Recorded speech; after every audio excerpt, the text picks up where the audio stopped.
What's up, everybody? On today's episode of Oddly Delicious Combinations, we're going to do 1 hour ribs. This time, we're going to combine an expedited time frame as well as a higher temperature for a meat that you would normally cook low and slow and see if it comes out tender, juicy, and delicious. I know the flavors are going to make it delicious, so what are we using today? We're going to use our Rasta rub, a little bit of island spice Jamaican curry, and then some Walker's Wood sauces. I'm gonna let you know if it's worth trying this oddly delicious combination or not. All right, so we started out with the Prairie Fresh pork ribs. I got the Jamaican curry and went ahead and sprinkled it on. Then I got our Rasta rub, shook that on, and I did the same treatment to both sides.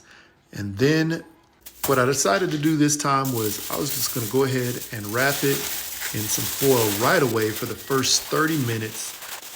Make that nice and tight with the bone side down. Then I put it on the smoker at 425 degrees for 30 minutes. Then after 30 minutes, we took it out of the foil and then we actually just placed it right back on the smoker for 15 minutes at that same 425 degree temperature. And we left the bone side down. As you can see, there's a little bit of juice that came out in there, but I could tell the meat was nice and tender and there was such a nice aroma. Now we're about 45 minutes in. So I got the one-stop sauce and then some of the barbecue sauce from Walker's Wood, and then I brushed it on with my ThermalWorks brush, and then I flipped it over to the bone side and I gave it the same treatment, right? And let it set for another 15 minutes. And then after that 15 minutes was over, we took it off and let it rest for about 10 minutes and we sliced it up. Slicing it was pretty easy. It felt like it, wasn't really tough. Went right through them bones. And then here, I'll show you what it looks like up close. You can see it's kind of juicy, but not much of a smoke ring, but that's all right. All right, so my final verdict is this.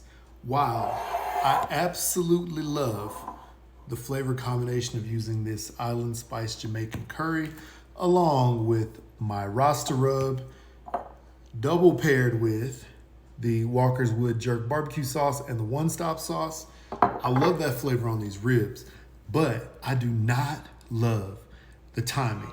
I don't like an hour. An hour is literally not long enough to effectively make deliciously juicy ribs. The reason being is this, because you're cooking it at a higher temperature, so the end product is almost like a pork chop, which is amazing, rather than some tender, bite through, maybe not so quite fall off the bone ribs that you expect. So for me, this oddly delicious combination of time and temperature is not what I'm gonna try. But I'll definitely use that Rasta rub again with these other delicious Jamaican flavors. Let me know what you think. Follow us here on Instagram or hit us up on hooksrub.com and grab yourself some Rasta rub and try it for yourself.